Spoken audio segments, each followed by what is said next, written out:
Hi hello namaste welcome to morning news with RK. ఈనాటి ప్రధాన పత్రికలో వచ్చినటువంటి వార్తలను విశ్లేషిద్దాం. ముందుగా నమస్తే తెలంగాణ పత్రికలో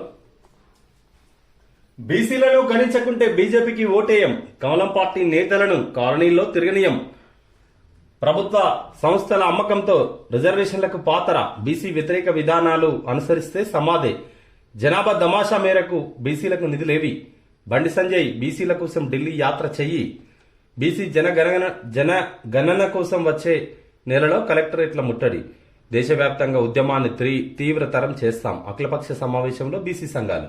అఖిలపక్ష సమావేశంలో అభివాదం చేస్తున్న జాతీయ బీసీ సంక్షేమ శాఖ అధ్యక్షుడు ఆర్ కృష్ణయ్య, మాజీ మంత్రి ఎల్ రమణ, మాజీ ఎంపీ వి హనుమంతరావు, సిపిఐ నేత అజీజ్ పాషా, వివిధ బీసీ సంఘాల నాయకులు. బీసీ కులాల గణనను చేపట్టకుండా తాత్సారం చేస్తున్న కేంద్రంలోని బీజేపీ ప్రభుత్వ తీరును ఎండగడుతూ అన్ని కులాలు ఏకం కావాలని బీసీ సంక్షేమ సంఘం ఆధ్వర్యంలో నిర్వహించిన అఖిలపక్ష సమావేశం పిలుపునిచ్చింది. దేశవ్యాప్తంగా తక్షణమే బీసీ కుల గణన చేపట్టకపోతే బీజేపీకి ఓట్లు వేయబోమని తీర్మానించింది. కేంద్రంపై ఒత్తిడి తీసుకురాని కమలం పార్టీ మంత్రులను కాలనీల్లో తిరగనీయబోమని పేర్కొంది. బుధవారం హైదరాబాద్లోని సెంట్రల్ కోర్టు హాల్లో జాతీయ బీసీ సంక్షేమ సంఘం ఆధ్వర్యంలో అఖిలపక్ష సమావేశం జరిగింది. సమావేశానికి బీజేపీ మినహా ఇతర అన్ని రాజకీయ పార్టీల నుంచి ప్రతినిధులు హాజరయ్యారు. బీసీ సంక్షేమ సంఘం ప్రధాన కార్యదర్శి కోల జనార్దన్ అధ్యక్షతన ఈ సమావేశం జరిగింది. కుల గణనతోనే సామాజిక న్యాయం, 80 ఏళ్ల నాటి డాటా ఆధారంగానే కొనసాగుతున్న రిజర్వేషన్లు, బీసీలు పెరగని కోటా, దీంతో ఆర్థికంగా సామాజికంగా నష్టపోతున్న వెనుకబడిన వర్గాలు, అందుకే కుల గణన డిమాండ్, బీసీల గణనకు బీజేపీ విముఖత, బీసీల మళ్ళీ జనగణన ఏ కులానికి ఎంతమంది ఓట్లున్నారో చేపట్టాలని గతంలో కోరడం జరిగింది. దీనికి మన కేంద్ర మంత్రి బీసీ శాఖను చూసేటువంటి కేంద్ర మంత్రి మేము ఇప్పట్లో జనగణన చేయలేం అని సుప్రీంకోర్టుకు మొన్న ఒక అఫిడవిట్ ఇవ్వడం జరిగింది. అది చాలా ఇబ్బంది, చాలా ఖర్చుతో కూడుకున్నటువంటి వ్యవహారం. ఇంత పెద్ద దేశంలో మేము కులాల ప్రాతిపదికన విభజన ఎంతమంది ఉన్నారని ఇట్లా కులాల వారిగా గణన చేయలేకపోతున్నామంటూ సుప్రీంకోర్టుకు చెప్పడం జరిగింది. అంటే దీని ఉద్దేశం ఏంది? మనం ఆ రోజే అనుకున్నాం, బీసీల రిజర్వేషన్లను ఎత్తివేయడానికి ఒక కుట్రలో భాగమే ఈ బీసీ గణనలను ఇవాళ చేపడతలేదు. బీసీల ప్రయోజనాలను కాపాడాలంటే ఎంతమంది ఉన్నారో తెలియాలి కదా, బడ్జెట్ లో ఎంత కేటాయించాలో తెలియాలి కదా, అంటే గణన జరగాలి. కానీ ఇవాళ ఉద్దేశపూర్వకంగా గణన జరగకుండానే భారతీయ జనతా పార్టీ ఆధ్వర్యంలోని ఎన్డీఏ ప్రభుత్వం అడ్డుకుంటుంది. ఎన్డీఏ ప్రభుత్వం చేపడతలేదు. ఫైనల్ ఏంటంటే వీరికి వచ్చేటువంటి ప్రతిఫలాల సంగతి పక్కన పెడితే అసలు రిజర్వేషన్ అనే ఎత్తివేసేటువంటి ప్రయత్నంలో భాగమే అని మనం అనుకుంటున్నాం.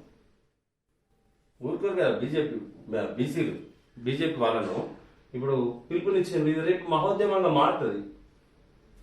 అభివృద్ధి అద్భుతం, తెలంగాణపై దేశ విదేశీ ప్రముఖుల ప్రశంసల జల్లు, కేటీఆర్ ఇలాకాలో సక్సెస్ గ్యారంటీ, జహీరాబాద్ K2 ప్రాజెక్టుపై ఆనంద్ మహీంద్ర ట్వీట్, ఉద్యమంలో హరితహారం, ఎరిక్ సొల్హిమ్ మెచ్చుకోలు, తెలంగాణ అభివృద్ధి వెలుగులు విశ్వవ్యాప్తం అవుతున్నాయి, ప్రపంచం నలుమూలల నుంచి రాష్ట్ర ప్రగతిపై ప్రశంసల జల్లులు కురుస్తున్నాయి, నిత్య శంకితులు నిరాశోపహతులు అన్నట్టుగా ప్రతిపక్ష నేతలు మాట్లాడుతుండగా దేశ విదేశీ ప్రముఖులు తెలంగాణలో అభివృద్ధిని వేనేళ్ల కొనియాడుతున్నారు. పారిశ్రామిక దిగ్గజం ఆనంద్ మహీంద్ర, ఐక్యరాజ్య సమితి ప్రతినిధి, పర్యావరణవేత్త ఎరిక్ సొల్హిమ్ తదితరులు బుధవారం తెలంగాణలో వివిధ రంగాల అభివృద్ధిపై ప్రశంసలు కురిపించారు. అంతర్జాతీయంగా ఉన్న మేధావులకు కావచ్చు, పారిశ్రామికవేత్తలకు ఎక్కడ మంచి జరిగితే అక్కడ వారు పొగుడుతారు. ఇవాళ తెలంగాణలో జరుగుతున్నటువంటి అభివృద్ధి, ఇక్కడ నాయకత్వంపై ఉన్నటువంటి విశ్వాసం, ఆనంద్ మహేంద్ర గతంలో కూడా ఒక ట్వీట్ చేయడం జరిగింది కేటీఆర్ నాయకత్వ ప్రతిభపై. ఇప్పుడు ఇవాళ ఇక్కడ జరుగుతున్నటువంటి ప్రభుత్వం ఒక పారిశ్రామిక విధానానికి ఏ విధంగా రూపుదిద్దుకుంటుంది, కొత్త పారిశ్రామిక విధానం పరిశ్రమను ఏ విధంగా ప్రోత్సహిస్తుంది అనేది పెద్ద పారిశ్రామికవేత్తలు చూస్తున్నారు కదా, అందుకే పొగుడుతున్నారు. రాష్ట్రంలో పారిశ్రామిక అభివృద్ధిపై మహేంద్ర అండ్ మహేంద్ర సంస్థ అధిపతి ఆనంద్ మహీంద్ర బుధవారం ఆసక్తికర ట్వీట్ చేశారు. జహీరాబాద్లోని మహేంద్ర ట్రాక్టర్ల ప్లాంట్ను ఆ సంస్థ ప్రెసిడెంట్ హేమంత్ సిక్కా బుధవారం సందర్శించారు. ఈ సందర్భంగా తెలంగాణలోని ప్లాంట్ను సందర్శించడం చాలా సంతోషం కలిగిందని, ఇక్కడ ప్రపంచ శ్రేణి ట్రాక్టర్లు తయారవుతున్నాయని, త్వరలో ప్రపంచ వ్యాప్తంగా ఎగుమతి చేస్తాం అని తెలిపిందట. ఇక్కడ నుండి ప్రపంచ వ్యాప్తంగా ఎగుమతి. హైదరాబాద్కు park place global IT infra solution సంస్థ రాయదుర్గం నాలెడ్జ్ సిటీలో కార్యాలయం భారత్లో కంపెనీ తొలి కార్యాలయం ఇదే. అంతర్జాతీయ సంస్థలను ఆకర్షించడంలో దేశంలోని అగ్రగామిగా ఉన్న హైదరాబాద్కు మరో ప్రఖ్యాత కంపెనీ రాబోతుంది. భారత్లో తమ తొలి కార్యాలయాన్ని హైదరాబాద్లో ప్రారంభించబోతున్నట్లు global IT infra company Park Place Technologies ప్రకటించింది. హైదరాబాద్లో అంతర్జాతీయ కంపెనీలకు నెలవుగా ఉన్న రాయదుర్గం నాలెడ్జ్ సిటీలో దీన్ని ఏర్పాటు చేయనున్నట్టు తెలిసింది. 150 మంది పనిచేసేలా 2500 చదరపు అడుగుల విస్తీర్ణంలో సువిశాలమైన శిక్షణ కేంద్రం, meeting halls, gym, swimming pool, amphitheatre లాంటి అత్యాధునిక సౌకర్యాలతో దీన్ని ఏర్పాటు చేయబోతున్నారట. మరొక అంతర్జాతీయ సంస్థ హైదరాబాద్లో కొలువు తీరబోతుంది. దీనివల్ల 150 మందికి ఉపాధి కలుగుతుందట.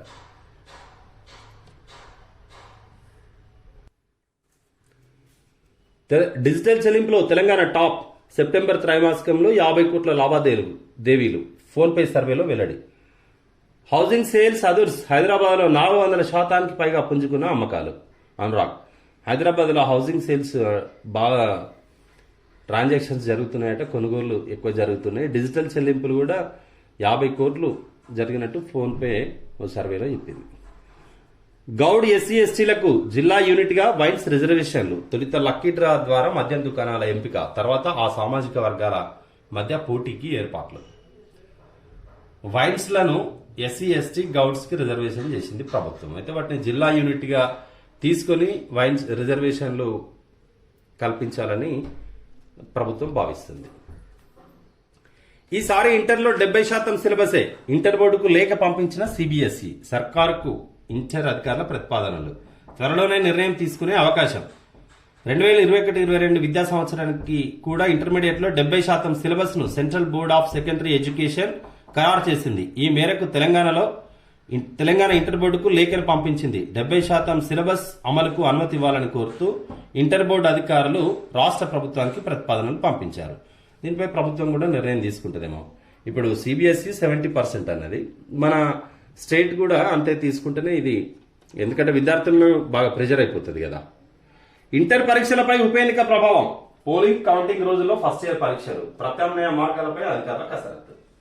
అది చాలా ఇబ్బంది. ఆల్రెడీ ఇంటర్మీడియట్ పరీక్షలకు ఎప్పుడనేది మనకు షెడ్యూల్ కూడా ఖరారు అయిపోయింది. మరోవైపు ఎన్నిక షెడ్యూల్ వచ్చింది. సో మరి దీన్ని అధికారులు ప్రత్యామ్నాయమైనటువంటి ఏర్పాట్లు దీన్ని చేయాల్సి ఉంటుంది.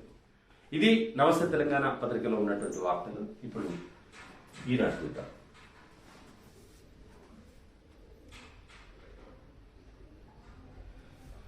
దక్షిణ గంగా గరళంగా బాసర నుంచి భద్రాద్రి దాకా కాలుష్య కూరల్లో గోదావరి నది. విషతుల్యం చేస్తున్న పారిశ్రామిక వ్యర్థాలు, మురుగునీరు. ఉపనదుల్లోనూ నానాటికి తీసికట్టుగా నీటి నాణ్యత. దక్షిణ గంగగా పేరుగాంచిన గోదావరి గరళంగా మారుతుంది. రాష్ట్రంలో ప్రవేశించే కందకుర్తి, బాసర నుంచి సరిహద్దు బూర్గం పహాడ్, భద్రాచలం వరకు కాలుష్య కూరల్లో చిక్కుకొని అల్లాడుతుంది. ఇందులో కలిసే ఉపనదులు విషాన్ని మోసుకొస్తున్నాయి. పరివాహక ప్రాంతాలు కాలుష్యానికి అలవారంగా మారాయి.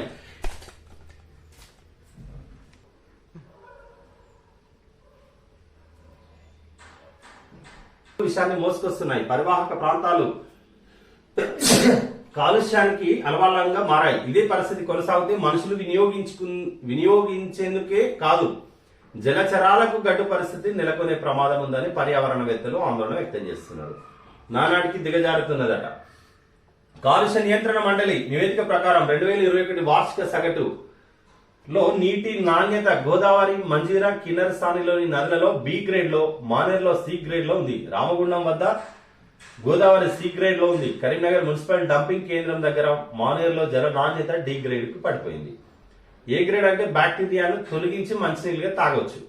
బి గ్రేడ్ అంటే తాగడానికి పనికిరావు, స్నానం చేయొచ్చు. సి గ్రేడ్ అంటే శుద్ధి చేస్తే తప్ప తాగకూడదు. డి గ్రేడ్ జంతువులు, చేపలకే పనికొస్తాయి. ఈ అంటే వ్యవసాయ అవసరాలకు. అయితే ఇక్కడ మనది డి గ్రేడ్ వరకు అంటే జంతువులు, చేపలకు పనికొచ్చే విధంగా ఉంది. లేదంటే శుద్ధి చేస్తేనే తాగాలి. ఆ పరిస్థితిలో గోదావరి నీళ్లు వచ్చినాయి. ఈ పరిశ్రమలకు వారికి ప్రత్యామ్నాయమైనటువంటి అవకాశాలను పొల్యూషన్ కంట్రోల్ బోర్డు వారు పర్యవేక్షించాలి. ప్రత్యామ్నాయాలను చూపెట్టుకోమని ప్రెజర్ ప్రభుత్వం నుండి ఉండాలి. లేకుంటే నీరు కాలుష్యం అయితే మొత్తం వేరే రోగాలు వస్తాయి కదా. ఇది దక్షిణ గంగా గోదావరి నది కొంచెం మంచిగా ఉందేమో అనుకున్నాం. అది కూడా మొత్తం కాలుష్యం కూరల్లోనే చిక్కుకున్నది. ఇంటర్లో 70% సిలబసే రాష్ట్రాలకు కేంద్రం సూచన, త్వరలో నిర్ణయం తీసుకోనున్న ప్రభుత్వం. రాష్ట్రంలో ఈ విద్యా సంవత్సరం కూడా ఇంటర్మీడియట్ ప్రథమ ద్వితీయ సంవత్సరంలో 70% సిలబసే ఉండనుంది. కరోనా పరిస్థితుల కారణంగా గత ఏడాది 30% పాఠ్య ప్రణాళికను తగ్గించిన సంగతి తెలిసిందే. ఈ సంవత్సరం కూడా 70% సిలబస్ ఆధారంగానే పరీక్షలు ఉండేలా చూడాలని సూచిస్తూ కేంద్ర విద్యాశాఖ అన్ని రాష్ట్ర ప్రభుత్వాలకు లేఖ రాసింది. రాష్ట్ర విద్యాశాఖ కూడా ఇందుకు సుముఖంగా ఉన్నట్లు సమాచారం. త్వరలో దీనిపై అధికారికంగా నిర్ణయం వెలువడనుంది. పరీక్షలు తప్పనిసరా? గత మే నెలలో జరగాల్సిన ద్వితీయ ఇంటర్ పరీక్షలను ప్రభుత్వం రద్దు చేసిన సంగతి తెలిసిందే. వారికి మొదటి సంవత్సరంలో వచ్చిన మార్కులనే ద్వితీయ సంవత్సరంలోనూ వేసి ధ్రువపత్రాలు ఇచ్చింది. ప్రథమ ఇంటర్ విద్యార్థులను మాత్రం పరీక్షలు లేకుండానే రెండో ఏడాదిలోకి ప్రమోట్ చేస్తున్నట్టు ప్రకటించింది. అనుకూల పరిస్థితుల్లో పరీక్షలు జరుపుతామని ఆనాడు పేర్కొంది. విద్యార్థులు మాత్రం ప్రమోట్ అంటే 35% కనీస మార్కులతో పాస్ అయినట్లేననుకున్నారు. ఒకవేళ భవిష్యత్తులో పరీక్షలు జరిపినా ఇష్టం లేకుంటే రాయాల్సిన అవసరం లేదని భావిస్తూ వచ్చారు. ఇప్పుడు పరీక్షలు నిర్వహిస్తామని ఇంటర్ బోర్డు కాలపట్టిక ప్రకటించింది. అయితే అందరూ తప్పనిసరిగా రాయాలా, కనీసం 35% మార్కులు ఇవ్వరా అన్నదానిపై స్పష్టత లేదు. ఇది ఇంటర్మీడియట్ కి సంబంధించి. శ్రీవారి సేవలో తప్పులు జరుగుతున్నాయన్న ఫిర్యాదుపై ఏం చేశారు? వారం రోజుల్లో చెప్పండి. టీటీడీకి చీఫ్ జస్టిస్ ఎన్వి రమణ ఆదేశం.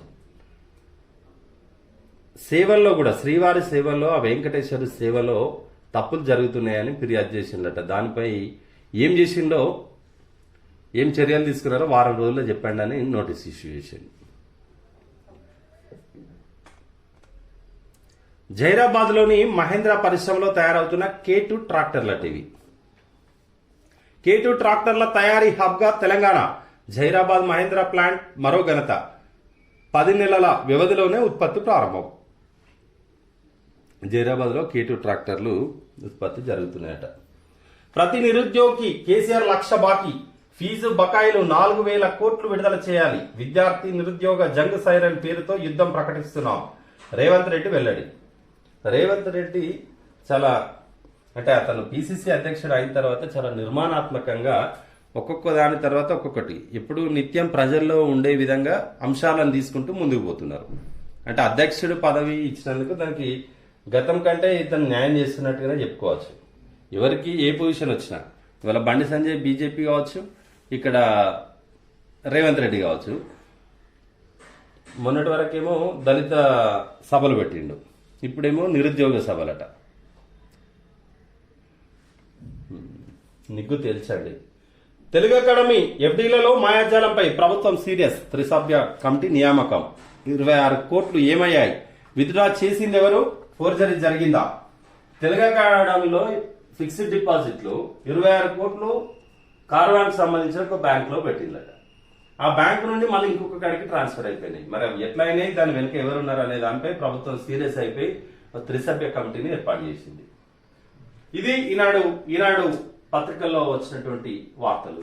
ఆంధ్రజ్యోతి చూద్దాం. తప్పు చేస్తే దేవుడు ఊరుకోడు. శ్రీవారికి పూజ ఎలా చేయాలో వాళ్ళకు తెలుసు. పూజల విషయాల్లో కోర్టుల జోక్యం ఎందుకు? కేసును జాబితాలో చేర్చకపోతే చనిపోతానంటూ రిజిస్ట్రీని రోజు బ్లాక్మెయిల్ చేయడం సరికాదు. పిటిషనర్ కు జస్టిస్ ఎన్వి రమణ మందలింపు. కైంకర్యాల ఆరోపణలపై తీసుకున్న చర్యలేంటి? వివరాలు సమర్పించండి. టీటీడీకి సుప్రీంకోర్టు ఆదేశం. తిరుమల శ్రీవారి కైంకర్యాలు పూజల విషయంలో ఏదైనా తప్పు చేస్తే దేవుడు ఊరుకోడని, అందరినీ శిక్షిస్తాడని సుప్రీంకోర్టు ప్రధాన న్యాయమూర్తి ఎన్వి రమణ అన్నారు. ఆగమ శాస్త్రంలో పేర్కొన్న విధంగా టీటీడీలో ఆచార సాంప్రదాయాలు పాటించడం లేదంటూ ప్రకాశం జిల్లాకు చెందిన వ్యక్తి ఫిర్యాదు చేసిండట. ఎట్లా పూజ చేయాలో పూజ విధానంలో కూడా తప్పు ఉందట. కైంకర్యాలు అంటే ఏ పూజ ఎప్పుడు చేయాలనేటువంటి దానిపై ఆగమ శాస్త్రం ప్రకారం చేయట్లేదనేటువంటి ఫిర్యాదు మీద ఎవరు తప్పు చేసినా దేవుడు ఊరుకోడంటూ చీఫ్ జస్టిస్ చాలా గొప్ప మాట అన్నాడు. ఓకే. పంటలపై ధీమా ఎప్పుడు? హైకోర్టు తీర్పుతోనైనా రాష్ట్రంలో పంటల బీమా అమలయ్యేనా? వాతావరణ మార్పులు, వర్షాలతో తప్పని పంట నష్టం. బీమా చేయకపోతే రైతులు కోలుకోలేని పరిస్థితులు. గతంలో పంట రుణాలు తీసుకున్నప్పుడు బీమా తప్పనిసరి. రైతు బంధు, రైతు బీమాకు తోడు పంట బీమా అనివార్యం. నిరుడు వానకాలం పరిహారం పంపిణీపై తర్జన భర్జన. అప్పట్లో అధికారికంగా పంట నష్టం సర్వే చేయని ఆ సర్కార్. గ్రామ సభల నిర్వహణకు పట్టుబడుతున్న రైతులు. నిజామాబాద్ జిల్లా పచ్చల నడుకుడలో నీలమట్టమైన మొక్కజొన్న చేనులో రోధిస్తున్న రైతు కుటుంబం. మొత్తం పోయింది మొక్కజొన్న పంట. పంటలకు అదే బీమా కనుక ఉండేది ఉంటే నష్టం జరిగినటువంటి వారికి పంట బీమా కూడా వచ్చేది. ప్రభుత్వం రైతు బంధు ఇస్తుంది, రైతు బీమా ఇస్తుంది. కానీ ఈ పంటకు నష్టం జరిగితే పంట బీమా వచ్చేది ఉంటే బాగుండేది. అది కూడా ఇచ్చింది. కొన్ని చోట్ల మరి రైతులు కొన్ని చోట్ల బీమా చేయలేదేమో, వాళ్ళకి వచ్చింది కష్టం. ఎరువులు, విత్తనాలు, కూలీల కోసం పెట్టుబడి పెట్టి ఆరుగాలం కష్టించి పంటలు పండించిన అతివృష్టి అనావృష్టితో పంటలు తుడిచిపెట్టుకుపోతే రైతు పడ్డ కష్టమంతా పెట్టుబడంతా మట్టిపాలవుతుంది. పంటలకు పెట్టుబడి కోసం రైతు బంధు, రైతు మృతి చెందితే రైతు బీమా పథకాలతో ప్రభుత్వం చేయూతనిస్తున్నా అకాల వర్షాలతో పంట చేతికి రాకపోతే ఆ నష్టం ఊబిలోంచి అన్నదాత ఎలా కోలుకోగలడు? అందుకే పంటల బీమా పథకాలు రైతుకు ఎంతో ధీమా. రాష్ట్ర ప్రభుత్వానికి హైకోర్టు ఇదే తేల్చి చెప్పింది. రాష్ట్రంలో పంటల బీమా పథకాల ఎత్తివేతపై సర్కార్ సీరియస్ అయింది. నిరుటి వానాకాలంలో జరిగిన వివిధ పంటల నష్టంపై రైతులకు నష్టపరిహారం చెల్లించాల్సిందేనని, ప్రకృతి విపత్తులు సంభవిస్తే రైతులకు ఇన్పుట్ సబ్సిడీ ఇవ్వాలని స్పష్టం చేసింది. మరి సర్కారు ఏం చేయనుంది? రైతులకు పరిహారం చెల్లిస్తుందా? మున్ముందు పంటల బీమా కార్యక్రమంపై రైతులకు అవగాహన కల్పిస్తుందా? రాష్ట్రంలో 60 లక్షల మంది పట్టాదారులు ఉన్నారు. గతంలో పంటల బీమా పథకాలు అమల్లో ఉన్నప్పుడు సుమారు 8 లక్షల నుంచి 10 లక్షల మంది పంటలకు ఇన్సూరెన్స్ చేసేవారు. నేరుగా పంటల బీమా చేసుకోవడానికి రైతులు ముందుకు రావడం లేదని భావించి లోనింగ్ ఫార్మర్స్కి బ్యాంకులు, సహకార సంఘాల్లో ఎవరైతే పంట రుణాలు తీసుకుంటారో వాళ్లకు క్రాప్ ఇన్సూరెన్స్ ను పక్కగా అమలు చేసేవారు. పంట రుణం ఇచ్చేటప్పుడే ఇన్సూరెన్స్ చేపించుకునేది. కానీ ఇప్పుడు ఎవరు పట్టించుకుంటలేరు, దాన్ని ఎవరు చేపిస్తలేరు. ఇది రైతుల పరిస్థితి. వారికి పంట బీమానైతే ఖచ్చితంగా ఉండాల్సిందే. అది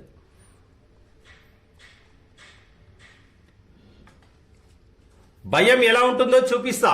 పార్టీ విస్తృత స్థాయి సమావేశంలో మాట్లాడుతున్న పవన్ కళ్యాణ్, యుద్ధానికి మేం సిద్ధం, ఏ పద్ధతి కావాలో మీరు చెప్పండి, తిట్టిన వారందరినీ గుర్తుంచుకుంటా. ఇన్నాళ్ళు సామాజిక కార్యకర్తలా ఉన్నా ఇక రాజకీయం మొదలు పెడతా. మా వ్యూహం మార్చేస్తాం. 2024లో జనసేన గెలుపు ఖాయం. అసెంబ్లీలో పాండవ సభ చూపిస్తా. నేను తిట్టగలను కానీ మాటల తూలను. వైసీపీ నేతలకు పవన్ హెచ్చరికలు. పార్టీ విస్తృత స్థాయి భేటీలో నిప్పులు. పెత్తనం ఒక్కరే చెలాయించే రోజులు పోయాయి. అన్ని కులాల వారు అధికారంలో ఉండాలి. ఏ అణగారిన వర్గాలకు అధికారం లేదో వారికి అండగా ఉంటాను. ఇప్పటి వరకు సామాజిక కార్యకర్తలా వ్యవహరించా, ఇక రాజకీయం మొదలు పెడతా. పవన్ కళ్యాణ్ 2014 నుండి 2 ఎన్నికలు అయిపోయినాయి. 2 ఎన్నికల్లో కూడా సామాజిక కార్యకర్తలు ఎక్కడే ఉన్నారా సార్? మరి ఇప్పుడు రాజకీయ పార్టీ పెట్టి రాజకీయాలు మొదలు పెడతారట. రాజకీయ పార్టీగా చూపిస్తాడట. భయం అంటే ఎలా ఉంటుందో కూడా చూపిస్తారట. చూడాలి మరి పవన్ కళ్యాణ్ ఏం చేస్తారో. ఆయన అప్పుడప్పుడు వస్తాడు, ఇట్లా మంచి సినిమా డైలాగులు చెప్తారు, మళ్ళా పోతాడు. చూడాలి ఈ దఫానైనా. నేను జగన్ పాలేరునే. మరి పవన్ ఎవరికి పాలేరు? జనసేన కిరాయికి ఇచ్చే పార్టీ. పిచ్చి వాగుడితో సంబంధం లేదని పరిశ్రమ పెద్దలు చెప్పారు. చిరంజీవి విచారం వ్యక్తం చేశారు. ఏపీ మంత్రి పేర్ని నాని వెల్లడి. సినీ ప్రముఖులతో సమావేశం. ఆన్లైన్ మేమే కోరాం. నిర్మాత దిల్ రాజు టికెట్ల నగదు వెంటనే ఇవ్వాలని కోరాం. దానయ్య. సినిమా ప్రముఖులేమో ప్రభుత్వంతో కలిసిండ్రు. పవన్ కళ్యాణ్ సపోర్ట్ గా రాలే. సినీ పెద్దలు కావచ్చు, సినీ పరిశ్రమ, మరి ఫిలిం ఛాంబర్స్ పవన్ కళ్యాణ్ కి సపోర్ట్ చేయలేదు, ప్రభుత్వానికి సపోర్ట్ ఉన్నట్టు ఉన్నాయి. ఏదైతే ప్రభుత్వం వసూలు చేస్తుందో టికెట్ల నగదును వెంటనే ఇవ్వాలని కోరినామని దానయ్య, మన ప్రొడ్యూసర్ దానయ్య గారు చెప్పింది. ఆన్లైన్ లో మేమే కోరామని నిర్మాత దిల్ రాజు చెప్తున్నాడు. ఇది వాళ్ళకు సంబంధించినటువంటి ఇష్యూ. హెరాయిన్ కంటైనర్ల వ్యవహారం. ముంద్రా ఆదాని పోర్టు లబ్ధి పొందిందా? ఆ మేనేజ్మెంట్ సిబ్బందికి ప్రయోజనాలు ఏమైనా కలిగాయా? దర్యాప్తుకు ఎన్డీపీఎస్ కోర్టు ఆదేశం. విజయవాడకు ఈ రేవు ఎంతో దూరం. చెన్నై వంటి దగ్గరున్న పోర్టులను వదిలేసి సరుకును ఇక్కడికే ఎందుకు బుక్ చేశారు? హెరాయిన్ దిగుమతి అవుతుంటే యాజమాన్యానికి తెలియకపోవడం ఏంటి? లోతుగా విచారణ జరపండి. డిఆర్ఐకి ప్రత్యేక కోర్టు ఆదేశం. గుజరాత్లోని ముంద్రా ఆదాని పోర్టులో 2990 కిలోల హెరాయిన్ ఉన్న కంటైనర్ల స్వాధీనానికి సంబంధించి ఆ రాష్ట్రానికి చెందిన నార్కోటిక్ డ్రగ్స్, సైకోట్రోపిక్ సబ్స్టాన్సెస్ ప్రత్యేక court department of revenue intelligence డిఆర్ఐకి కీలక ఆదేశాలు జారీ చేసింది. హెరాయిన్ వ్యవహారంలో సదరు పోర్టు గాని దాని మేనేజ్మెంట్ సిబ్బంది గాని లబ్ధి పొందారో లేదో లోతుగా దర్యాప్తు చేయాలని నిర్దేశించింది. ఆఫ్ఘనిస్తాన్ నుంచి ఇరాన్ మీదుగా ముంద్రా ఆదాని పోర్టుకు చేరుకున్న 2 కంటైనర్లలో ఈ నెల 16న హెరాయిన్ పట్టుకున్నారు. అది వేల కోట్ల విలువైనటువంటి హెరాయిన్. మరి దీనికి విజయవాడకు సంబంధించి అది డెలివరీ కావాలి. విజయవాడ దగ్గరలో మనకు పోర్ట్ ఉంది అక్కడ, కానీ అంటే కాకినాడ కావచ్చు, వైజాగ్ కావచ్చు, లేదంటే చెన్నై అయినా రావాలి. కానీ అక్కడే గుజరాత్కి ఎందుకు పోయింది? ఆదాని ఎయిర్పోర్ట్, ఆదాని పోర్టుకే ఎందుకు పోయినాయి అంటే వారికి ఏమైనా లబ్ధి ఉందేమో విచారణ జరపాలని కోర్టు ఆదేశించింది. అది అక్కడ ఇవాళ కేంద్రానికి దగ్గర ఉన్నది కదా. కోళ్ల వాహనంలో 160 కిలోల గంజాయి విశాఖ నుంచి ముంబైకి తరలిస్తుండగా ఖమ్మంలో పట్టుకున్న పోలీసులు. కోళ్ల వాహనంలో 160 కిలోల గంజాయి తరలిస్తున్నారట. పంట వానపాలు, కష్టం నీటిపాలు. భారీ వర్షం వరదలకు కొట్టుకుపోయిన పంట చేలు. నిజామాబాద్ జిల్లాలో మహిళా రైతు ఆత్మహత్యా యత్నం. నిజాం సాగర్ ఎస్ఆర్ఎస్పీ బ్యాక్ వాటర్లతో పంటల మునక. కామారెడ్డి, భూపాలపల్లి జిల్లాల్లో రైతుల రాస్తారోకో. వాగుల ఉధృతికి మరో 2 వ్యక్తులు, 2 ఎద్దులు మృతి. 2 రైతుల బలవన్మరణం. పాడైన పంటలు, అప్పులే కారణం. భూపాలపల్లిలో ఘటన. పాపం రైతులకి ఒక సమస్య పోతే ఒక సమస్య. ఎవడు కొంటాడు అని బాధపడుతుంటే ఇంతలో ఈ అకాల వర్షాలు, అతివృష్టి. దీంతో ఇప్పుడు రైతుల పరిస్థితి ఇంత పాపం ఏడుస్తున్నారంట. మగసిరిపై గురి. మేల్ ఎస్కాట్ ఉద్యోగం వలలో యువకులు. పడక సుఖం పంచితే డబ్బంటూ ఎరా. తొలుత రిజిస్ట్రేషన్ కి 5,000 కడితే చాలు, ఆపై నెలకు లక్షల్లో జీతాలంటూ ట్రాప్. క్యాబ్, హోటల్ గది, మందు, భోజనం తదితర ఖర్చులన్నీ నెత్తిన. మోసమని తెలిసేలోపే 50,000 నుంచి 1,00,000 దాకా ఖలాస్. బాధితులు 1,200 మందికి పైనే. దందా అంతా ఆన్లైన్లోనే. నిరుద్యోగులే ఎక్కువ. పరువు పోతుందని గప్చు. ఉద్యోగం చేసినట్టే ఉండదు, పైగా డబ్బు. కబురు పెట్టిన యువతి వద్దకు వెళ్లి మగసిరి పంచితే సరి, పొందుకు పొందు, పైసలకు పైసలు. క్లయింట్స్ పెరిగితే నెలకు 50,000 నుంచి 2,00,000 దాకా సంపాదించవచ్చు. మేల్ ఎస్కాట్గా కొలువు అంటే మగ వ్యభిచారులుగా పనిచేసేందుకు అవకాశం. రిజిస్ట్రేషన్ కోసం జస్ట్ 5,000 కట్టండి చాలు అంటూ ఆన్లైన్లో వస్తున్న ప్రకటనలకు యువకులను నిండా ముంచుతున్నాయి. కరోనా కాలంలో ఉద్యోగాలు పోయినోళ్లు, నిరుద్యోగులు ఈ వలలో చిక్కుకుంటున్నారు. తొలుత ఊహాలోకంలో తేలియాడుతూ అడిగినంత కడుతూ తుదకు మోసపోయామని తెలుసుకునే లోపే 50,000 నుంచి 1,00,000 దాకా సమర్పించేసుకుంటున్నారు. హైదరాబాద్లోనే 1,200 మందికి పైగా మోసపోయామని ఫిర్యాదులు వచ్చినాయట. మేల్ ప్రాస్టిట్యూటర్స్, మగ వ్యభిచారులుండి వారికి డబ్బులు వస్తాయనే ఉద్దేశంతో ఇట్లా మోసం చేస్తున్నాడు, రకరకాలుగా మోసం చేస్తున్నాడు. కేసీఆర్ న్యూట్రియంట్ కిట్ గర్భిణీలకు 2 దఫాలు అందజేత. విలువ 4,000. రక్తహీనత తగ్గించడమే లక్ష్యం. ఎన్ఐఎన్ సహకారంతో కిట్ రూపకల్పన. వైద్య ఆరోగ్య శాఖ ఉన్నతాధికారులతో సమీక్షించిన సీఎస్. రాష్ట్ర గర్భిణీలకు త్వరలో కేసీఆర్ కిట్ తో పాటు మరో కిట్ అందనుంది. అదే కేసీఆర్ న్యూట్రియంట్ కిట్. గర్భిణీల్లో రక్తహీనతను తగ్గించడంతో పాటే పుట్టే శిశువు ఆరోగ్యంగా ఉండాలనే లక్ష్యంతో ఈ కొత్త పథకాన్ని ప్రవేశపెట్టాలని సర్కార్ నిర్ణయించింది. దీనిపై బుధవారం ఆర్కే భవన్ లో రాష్ట్ర ప్రభుత్వ ప్రధాన కార్యదర్శి సోమేష్ కుమార్ వైద్య ఆరోగ్య శాఖ ఉన్నతాధికారులతో సమీక్షించారు. త్వరలో ప్రవేశపెట్టబోయే ఈ పథకం విధి విధానాలపై చర్చించారు. కొత్త పథకం గర్భిణీలకు ఎవరికైతే రక్తహీనత తగ్గించడమే లక్ష్యంగా ఈ న్యూట్రియంట్ తీసుకొచ్చిండు. ఆరోగ్యంగా తల్లి బిడ్డ ఇద్దరు కూడా ఆరోగ్యంగా ఉండడం కోసం ప్రభుత్వం ఒక కొత్త పథకం తీసుకొస్తుంది. ఆల్రెడీ కేసీఆర్ కిట్ ఎట్లాగ ఇస్తున్నారు కదా పుట్టిన బిడ్డలకు. అయితే ఇది గర్భిణీతో ఉన్నప్పుడే 4,000 విలువైనటువంటి 2 దఫాల్లో ఫుడ్ న్యూట్రియంట్ ఫుడ్ను అందిస్తారట. ఇంటర్ సిలబస్ 70%, 30% కుదించేందుకు యోచన. గత ఏడాది మాదిరిగానే బోధన. ఇప్పటికే సిబిఎస్ఈ నిర్ణయం. ప్రభుత్వానికి బోర్డు ప్రతిపాదనలు. త్వరలోనే అధికారిక ప్రకటన. ప్రభుత్వం అనుమతిస్తే మన దగ్గర కూడా 70% వచ్చే అవకాశం ఉంటుంది సిలబస్. విద్యార్థులకు కొంత ప్రెజర్ తగ్గుతుంది, అది ఈజీగా ఉంటుంది. మీకు ఇది లాస్ట్ ఛాన్స్. ఈడీ అభియోగాలపై వాదనలు వినిపించండి. జగన్, విజయసాయిరెడ్డికి ప్రత్యేక కోర్టు ఆదేశం. ప్రగతి పబ్లికేషన్స్ కేసులో విచారణ 5కు వాయిదా. ఈడీ అభియోగాల మీద వాదనలు వినిపించడానికి లాస్ట్ ఛాన్స్ అంటూ నిన్న స్పెషల్ కోర్టు జగన్, విజయసాయిరెడ్డికి చెప్పిందట. విచారణ వచ్చే నెల 5వ తారీఖు వాయిదా వేసింది. కాంగ్రెస్ అధిష్టానానికి పంజాబ్ సెగ. నిర్ణయాలు ఎవరు తీసుకుంటున్నారో తెలియడం లేదు. కపిల్ సిబల్ వర్కింగ్ కమిటీ భేటీ ఏర్పాటు చేయండి. సోనియాకు గులాం నబీ ఆజాద్ లేఖ. రాజీనామాపై నోరు విప్పిన సిద్ధు. డీజీపీ మంత్రుల ఎంపికపై అసంతృప్తి. సిద్ధుతో ఫోన్లో మాట్లాడిన చిరంజిత్. చర్చలతో పరిష్కరించుకుంటామన్న సీఎం.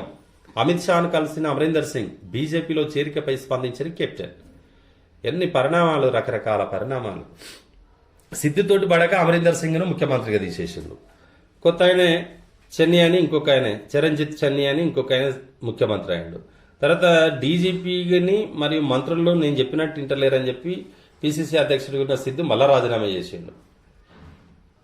ఈయన పోయి బీజేపీలకు పోయిండు. మాజీ ముఖ్యమంత్రి ఉన్న అమరీందర్ సింగ్ బీజేపీ నేతలను కలిసిండట. ఇంకా చేరికపై స్పందించని కెప్టెన్ అంటున్నారు. ఇంకా క్లారిటీ రానట్టుంది. ఇది పంజాబ్లోని కాంగ్రెస్ పరిస్థితి. 43 కోట్ల తెలుగు అకాడమీ నిధులు మాయం. కార్వాన్ యూబీఐలో ఎఫ్డీల రూపంలో దాచిన మొత్తం ఖాళీ. వేరే బ్యాంకుకు చెందిన ప్రైవేట్ సొసైటీ ఖాతాకు మళ్లింపు. ఆ ఖాతా నుంచి వెంటనే ఇతర ప్రైవేట్ ఖాతాల్లోకి. బ్రాంచ్ మేనేజర్ మస్తాన్ అలీ పనే. అకాడమీ అధికారుల ఆరోపణ. హైదరాబాద్ సిసిఎస్ లో ఫిర్యాదు. పాస్పోర్ట్ సీజ్ చేయాలని వినతి. ప్రభుత్వం సీరియస్. విచారణకు త్రిసభ్య కమిటీ. 2 లోపు నివేదిక. 43 కోట్ల రూపాయలను కార్వాన్లోని యూనియన్ బ్యాంక్ ఆఫ్ ఇండియాలో దాస్తే, ఎఫ్డీలు చేస్తే వాటి ఇతర ఖాతాల్లోకి ఓ ప్రైవేట్ ఖాతాలోకి మళ్లించిండట. ఇది బ్రాంచ్ మేనేజర్ పని అని అకాడమీ అంటున్నారు. మరి ప్రభుత్వం కమిటీ చేసింది కాబట్టి చూడాలి ఎవరు తప్ప. నిజామాబాద్లో గ్యాంగ్ రేప్. డిగ్రీ విద్యార్థినిపై సామూహిక అత్యాచారం. మద్యం తాగించి మరీ ఘాతుకం. నగర నడిబొడ్డున దారుణ ఘటన. పోలీసుల అదుపులో 4. వీరికి బుద్ధి రాదు. ఒకవైపు జరుగుతున్న పరిణామాలు, ప్రభుత్వం ఇంత సీరియస్గా ఉంది, పరిస్థితులు ఎట్లున్నాయి, ఒక ఆడపిల్లలను మనం ఎందుకు బాధ పెట్టాలనేటువంటి ఆ విచక్షణ ఎందుకు కోల్పోతున్నారో అర్థం కాకుంటుంది పరిస్థితి. తండ్రి కొడుకుల ఉద్యోగాలు ఊడగొట్టాలి, అప్పుడే యువతకు ఉద్యోగాలు వస్తాయి. నిరుద్యోగ సైరంతో సర్కార్పై యుద్ధం. శ్రీకాంత్ చారి త్యాగంతో, స్ఫూర్తితో ప్రతిజ్ఞ. పార్టీలకు అతీతంగా జయప్రదం చేయాలి. హుజురాబాద్ పై 2 రోజుల్లో నిర్ణయం. కప్పం కట్టేందుకే ఢిల్లీకి సీఎం రేవంత్. తండ్రి కొడుకులు సీఎం కేసీఆర్, మంత్రి కేటీఆర్ల ఉద్యోగాలు ఊడగొడితేనే తెలంగాణ యువతకు ఉద్యోగాలు వస్తాయని పిసిసి అధ్యక్షుడు రేవంత్ అన్నారు. అందుకే రాష్ట్ర ప్రభుత్వంపై యుద్ధం ప్రకటిస్తూ విద్యార్థి నిరుద్యోగ సైరన్ కార్యక్రమం చేపడుతున్నామని తెలిపారు. అక్టోబర్ 2 నుంచి డిసెంబర్ 9 వరకు నిర్వహించనున్న ఈ కార్యక్రమాన్ని రాష్ట్రంలోని విద్యార్థి నిరుద్యోగ యువత పార్టీలకు అతీతంగా విజయవంతం చేయాలని పిలుపునిచ్చారు. బుధవారం PAC convener Shabbir Ali, working president Mahesh Kumar Goud, ప్రధాన కార్యదర్శి వేణుగోపాల్ తదితరులతో కలిసి రేవంత్ రెడ్డి గాంధీభవన్లో మీడియా సమావేశం ఏర్పాటు చేశారు. అమరుల త్యాగాల పునాదులపై ఏర్పడిన తెలంగాణను కేసీఆర్ రాచరికం వైపు నెట్టే ప్రయత్నం చేస్తుందని ఆరోపించారు. 2009 నవంబర్లో హైదరాబాద్ ఫ్రీ జోన్ కింద ఉండాలంటూ కోర్టు తీర్పిస్తే నిరుద్యోగ యువత ఉవ్వెత్తున ఎగిసిపడిందని, అప్పుడు సిద్దిపేటలో హరీష్ రావు పెట్రోల్ పోసుకొని నాటకం ఆడారని అన్నారు. తండ్రి కొడుకుల ఉద్యోగాలు ఊడగొట్టాలంట, యువతకు ఉద్యోగాలు రావాలంటే. ఇక్కడ యువతకు ఉద్యోగాలు ఎట్లా వస్తున్నాయో మరి మహేంద్ర కంపెనీ చైర్మన్ ఆనంద్ మహేంద్ర చెప్తున్నాడు. కొత్త పారిశ్రామిక విధానంతో తెలంగాణలో అనేక రకాల ఉద్యోగాలు కల్పన కోసం తెలంగాణ ప్రభుత్వం బ్రహ్మాండంగా పనిచేస్తుంది. మరి గతంలో కాంగ్రెస్ పార్టీ ఎంతమందికి ఉద్యోగాలు ఇచ్చింది? ఇది ఆంధ్రజ్యోతి పత్రికల్లో ఉన్నటువంటి ప్రధాన వార్తలు. ఇప్పుడు ప్రభాత వెలుగు పత్రికలు చూద్దాం. నాసిక్ లో గోదావరి ఉధృతి.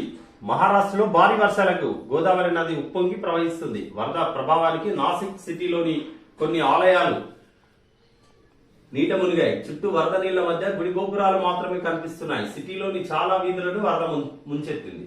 నాసిక్ లోని గోదావరి ఉధృతంగా ప్రవహిస్తుంది. ఇది నాసిక్ లో అక్కడనే పుట్టేటువంటి గోదావరి త్రయంబకేశ్వరంలో ఈ గోదావరి నది పుడుతుంది. అక్కడ నుండి అంటే నాసిక్ జస్ట్ నియర్ బై. ఆ నాసిక్ లో సిటీ మధ్యలో నుండే ఆ గోదావరి ప్రవహిస్తుంది. అన్ని గుళ్ళు ఉంటాయి. ఆ గుళ్ళు మొత్తం నిండిపోయినాయి. ఓన్లీ గోపురాలు మాత్రమే కనిపిస్తున్నాయి. రంగంలోకి కేసీఆర్. హుజురాబాద్ లో పరిస్థితులు అనుకూలంగా లేవనే రిపోర్టులతో అలర్ట్. ప్రగతి భవన్ లో హరీష్ తో మంతనాలు. సెగ్మెంట్ లో ప్రతి 50 మంది ఓటర్లకు ఒక ఇన్ఛార్జ్. మరికొంతమంది ఎమ్మెల్యేలకు ప్రచార బాధ్యతలు. దళిత బంధు లబ్ధిదారులతో గ్రూపులు. కుల సంఘాలతో ఎప్పటి లెక్కనే మీటింగులు. ఒక్కో ఓటర్తో 4-5 సార్లు ములాఖాతులు. ప్రచారం ముగిసేదాకా సెగ్మెంట్ లోని ఎమ్మెల్యేలు పలువురు లీడర్లతో చర్చించిన కేసీఆర్. హుజురాబాద్ పై కేసీఆర్ నజర్ పెట్టారు. స్పెషల్ గా అక్కడే దళిత బంధు ప్రవేశపెట్టిన పెండింగ్ పనులని ముందరేసుకొని చేయిస్తున్న సెగ్మెంట్ లో టీఆర్ఎస్ అంతగా పట్టు చిక్కలేదనే భావిస్తున్న ఆయన ఇప్పుడు వ్యూహాలకు మరింత పదును పెడుతున్నారు. రిపోర్టులు కూడా అనుకూలంగా రాకపోవడంతో ఢిల్లీ నుంచి వచ్చిన వెంటనే రంగంలోకి దిగారు. బైపోల్ ఇన్ఛార్జిగా ఉన్న మంత్రి హరీష్ రావును బుధవారం ప్రగతి భవన్ పిలిపించుకుని 3 గంటల పాటు మంత్రాలు జరిపారు. గ్రౌండ్ లెవెల్లో పరిస్థితి ఎట్లుందని ఆరా తీశారు.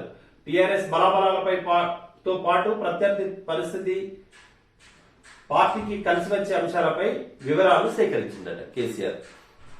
హుజురాబాద్ పరిస్థితి ఎట్లుంది, అక్కడ ఇంకా ఏ విధంగా మనం ముందుకు పోవాలనేటువంటి అంశం మీద ఇన్ఛార్జిగా ఉన్నటువంటి మంత్రి హరీష్ రావుతో మాట్లాడిందని వెలుగు పత్రిక చెప్తుంది. ఇది మరి బయట పరిస్థితులు అట్లా ఉన్నట్టుగానైతే ఏం కనిపిస్తలేదు. ఇంత పరిస్థితి ఉన్నట్టు నాపై కుట్రలు చేస్తున్నారు. నేను దళిత బంధు వద్దన్నట్లు దొంగ లెటర్ పుట్టించిండ్రు. ఆ లెటర్ మీద మళ్ళీ వాళ్ళే ధర్నాలు చేయిస్తున్నారు. బట్ట కాల్చి మీదేశుడు కేసీఆర్ కు అలవాటే. ఈటల రాజేందర్ అన్నటువంటి కుట్రలు చేస్తున్నారని ఈటల రాజేందర్ మాట్లాడుతున్నారు. వర్షాలకు దెబ్బతిన్న పంట, 2 రైతుల ఆత్మహత్య. ఇటీవల కురిసిన భారీ వర్షాలకు పంటలు దెబ్బతిన్నాయి. పెట్టుబడి కోసం చేసిన అప్పులు తీర్చే మార్గం కనిపించక జయశంకర్ భూపాలపల్లి జిల్లాలో 2 రైతులు ఆత్మహత్య చేసుకున్నారు. ఇక్కడ వాళ్ళు కౌలుకు తీసుకొని పెట్టుబడి పెడితే పంట పండకపోయేసరికి 2 రైతులు ఆత్మహత్య చేసుకున్నారు. ఎడ్యుకేషన్ హౌసింగ్ లోన్లు తగ్గినాయి. రాష్ట్రంలో ఎడ్యుకేషన్ హౌసింగ్ లోన్లు తీసుకునే వారి సంఖ్య తగ్గింది. 2 ఏళ్లుగా కరోనా ఎఫెక్ట్ తో జనం ఫైనాన్షియల్ గా దెబ్బతినడంతో ఈ పరిస్థితి ఏర్పడిందని రాష్ట్ర స్థాయి బ్యాంకర్ల కమిటీ అభిప్రాయపడింది. మరి ఇక్కడ నమస్తే తెలంగాణలో హౌసింగ్ సేల్స్ అదుర్సు. నమస్తే తెలంగాణలో ఒకటి, ఇక్కడ వెలుగులేమో హౌసింగ్ లో ఎడ్యుకేషన్ హౌసింగ్ లోన్స్ తగ్గినాయనేమో. ఇక్కడ బీడు భూముల లెక్క తీస్తుండ్రు. ప్రభుత్వ ఆదేశాలతో ఏఈఓల సర్వే, సాగులో లేని భూముల వివరాల సేకరణ, వాటికి రైతు బంధు ఆపేందుకేనా? రాష్ట్రంలో బీడు భూముల వివరాలు రాబట్టేందుకు సర్కార్ సిద్ధమైంది. ఇందుకోసం అగ్రికల్చర్ ఆఫీసర్లను రంగంలోకి దించింది. వచ్చే యాసంగి నుంచి కొంతలో కొంత రైతు బంధు నిధులు మిగుల్చుకోవచ్చనే ఉద్దేశంతో పెట్టుబడి సాయం అందుతున్నా పడావు భూముల లెక్కలు తీయడంపై ఫోకస్ పెట్టినట్లు తెలుస్తుంది. ఇందులో భాగంగా అగ్రికల్చర్ ఎక్స్టెన్షన్ ఆఫీసర్లు ఆయా క్లస్టర్లలో సర్వే నంబర్ల వారీగా సాగులో లేని భూమి ఎంత, ఆ విస్తీర్ణానికి ఎంత మేర పెట్టుబడి సాయం అందుతుందనే డేటా సేకరించనున్నారు. వివరాల నమోదుకు సర్కార్ క్రాప్ బుకింగ్ పోర్టల్లో ప్రత్యేక ఆప్షన్ పెట్టింది. సాగులో లేని భూముల లెక్కలు పక్కాగా రికార్డ్ చేయాలని వ్యవసాయ శాఖ అధికారులను ఆదేశించడంతో ప్రతి గ్రామం ఆయా క్లస్టర్ల పరిధిలో రైతులు పంటలు వేయని భూములను నో క్రాప్ ఏరియాగా గుర్తిస్తున్నారు. ఆ భూములకు రైతు బంధు రాదా? ఇప్పటిదాకా పాస్బుక్ లో ఎన్ని ఎకరాలు ఉంటే అన్ని ఎకరాల్లో పంట వేసినా వేయకపోయినా ప్రభుత్వం సీజన్ కి 5,000 చొప్పున ఏటా ఎకరాకు 10,000 రూపాయలు రైతు బంధు ఇస్తుంది. మంచిదే. ప్రభుత్వం ఈ పని ఎప్పుడో చేయాలి. ప్రజల సొమ్ము ఎందుకు దుర్వినియోగం చేయాలి? 40 ఎకరాలు 50 ఎకరాలు ఉన్నాడు, వాడు పంట పండియాడు, వాడికి ఎకరానికి 10,000 చొప్పున సంవత్సరానికి పోతున్నాయి. కాబట్టి ఇది మంచి నిర్ణయం. ఆ లెక్క తీయాలి. పంట ఏదైతే రైతు బంధు పెట్టిండో పండించేటోనికి పంట పండడానికి ప్రభుత్వం డబ్బులు ఇవ్వాలి, కానీ బీడు భూములు ఉన్నోనికి ఎందుకు ఇవ్వాలి? ఆ నిర్ణయం మంచిదే. ఇంకా 10 ఎకరాలు 5 ఎకరాలు ఒక సీలింగ్ పెడితే ఇంకా మంచిది. ఎకరాలు ఉన్నోనికి ఎందుకు? ఐటీ కంపెనీలు వెనక్కి పోతున్నాయి. అంతా టీఆర్ఎస్ సర్కార్ తీరు వల్లే. దీనిపై చర్చకు కేటీఆర్ సిద్ధమా? రఘునందన్ రావు. రాష్ట్రంలో ఐటీ రంగం గొప్పగా అభివృద్ధి చెందిందని పెద్ద పెద్ద కంపెనీలు హైదరాబాద్ వస్తున్నాయని అసెంబ్లీలో 1.5 గంటల పాటు కేటీఆర్ గొప్పలు చెప్పాడు. ఇదే నిజమైతే ప్రపంచంలో పేరున్న పెద్ద కంపెనీలు సిటీ నుంచి ఎందుకు వెనక్కిపోతున్నాయని చెప్పాలి. కేటీఆర్ బీజేపీ ఎమ్మెల్యే రఘునందన్ రావు నిలదీశారు. దీనిపై చర్చకు తాను సిద్ధమని, సవాల్ కేటీఆర్ రెడీనా అని ప్రశ్నించారు. తాను చెప్పే తప్పైతే గన్పార్క్ అమరవీరుల స్తూపం దగ్గర ముక్కు నేలకు రాస్తానన్నారు. బీజేపీ స్టేట్ ఆఫీస్ లో మీడియాతో ఆయన మాట్లాడుతూ ఈ వ్యాఖ్యలు చేశారు. ఐటీ కంపెనీలు వెనక్కిపోతున్నాయట. మరి ఆ కంపెనీల వివరాలు ఏమన్నా చెప్తే ప్రజలకు కూడా తెలుస్తుంది కదా. కేటీఆర్ చర్చకు సిద్ధం అంటున్నారు. మరి మరోవైపు ఏమో రోజు ఒక కంపెనీ వస్తున్నట్టుగా మనకు మిగతా పత్రికల్లో చూస్తున్నాం. అమిత్ షాతో అమరీందర్ భేటీ. పంజాబ్ మాజీ సీఎం, కాంగ్రెస్ సీనియర్ నేత కెప్టెన్ అమరీందర్ సింగ్ బుధవారం ఢిల్లీలో కేంద్ర హోంమంత్రి బీజేపీ సీనియర్ నేత అమిత్ షాను కలిశారు. దీంతో ఆయన బీజేపీలో చేరతారన్న ఊహాగానాలు మరింత పెరిగాయి. మొన్నటి వరకు పంజాబ్ కాంగ్రెస్ పార్టీ తరఫున ముఖ్యమంత్రిగా ఉన్న అమరీందర్ సింగ్ ఇప్పుడు బీజేపీలో చేరడానికి అమిత్ షాను కలిసిండారు. 552 ఇంటర్ కాలేజీలకు గుర్తింపు లేదు. గందరగోళంలో 1,50,000 మంది స్టూడెంట్ల భవిష్యత్తు. క్లాసులు స్టార్ట్ అయి 3 నెలలు అవుతున్నా పట్టించుకునే సర్కార్. Fire safety, mixed occupancy, building ఇష్యూలతో ఆగిన ప్రాసెస్. ఇంకా 552 ఇంటర్ కాలేజీలకు గుర్తింపు లేదట. మరి ఇట్లయితే ఎట్లా? 1,50,000 మంది ఉన్నారట సుమారుగా. క్లాసులు స్టార్ట్ అయ్యి 3 నెలలు. ఇంటర్మీడియట్ బోర్డు చూసుకోవాలి కదా.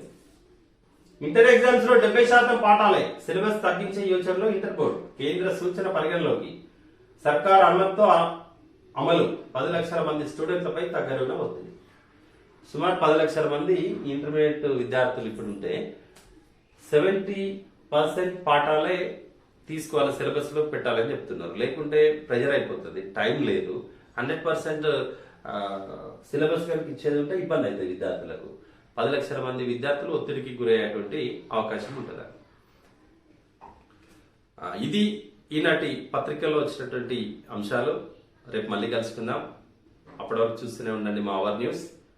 ఈ వీడియో మీకు నచ్చినట్టు ఏది ఉంటే లైక్ చేయండి, షేర్ చేయండి, సబ్స్క్రైబ్ కండి. Thank you.